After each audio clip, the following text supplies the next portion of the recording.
Today, we're going to take a quick look at the 8Bitdo Pro2 Wireless controller to see the features, overall usability, practicality, and perhaps most importantly, the response speed or latency as compared to the Xbox controller, DualSense, and a couple of other options. We are also going to see how it fares on an Android tablet and iOS on an iPad across both native games as well as while streaming games from a different PC.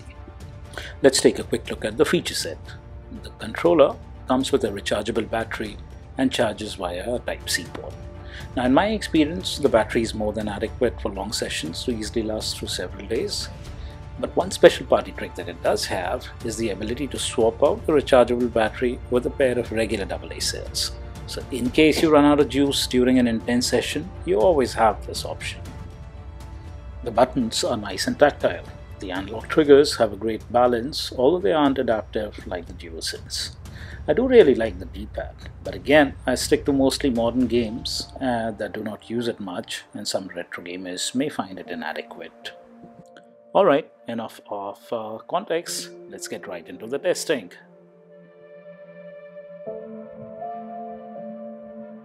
Pairing is par for course, with one crucial difference. The controller offers 4 different mode options by operating system that can be selected via a physical switch on the back. While the manual suggests using D-pad mode for iOS, in my experience, most modern operating systems, including Android, iOS, Mac and Windows, perform the best with the X input mode. The Nintendo Switch, however, does need the specialized Nintendo mode. So let's see how it feels while streaming on NVIDIA Game Stream.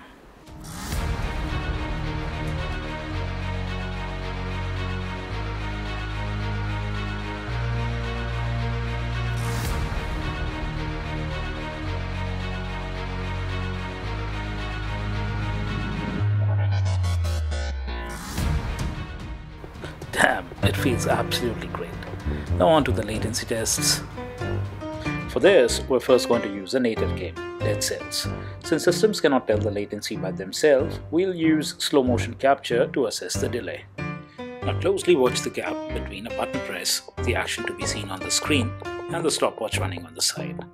To my untrained eyes, I honestly don't see the gap to be more than 10 milliseconds at most, which is pretty much as good as it gets.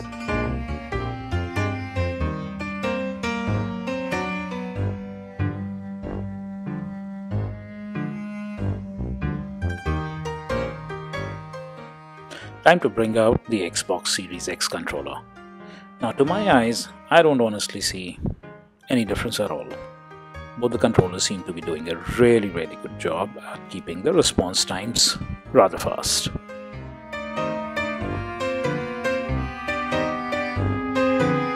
Let's see how the newly acquired low-cost find, the Ninja Dog Astra 1 fares. Again, I can't really find anything to complain about. I suppose Bluetooth stacks have now come to a point where they're almost as good as wired. Bear in mind, almost.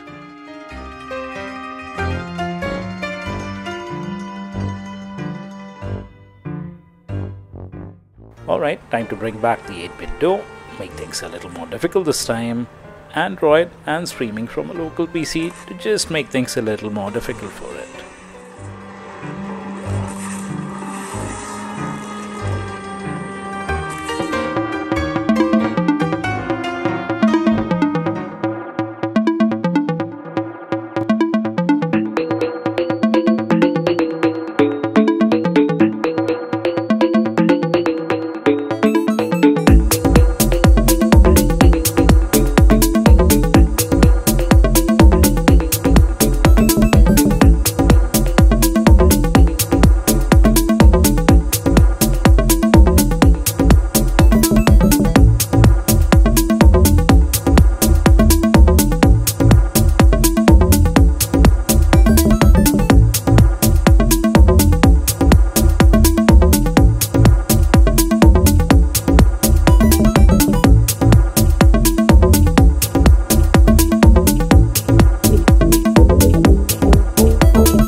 I did not spot any noticeable issues in the last test, I decided to grab motion captures at 960 frames a second.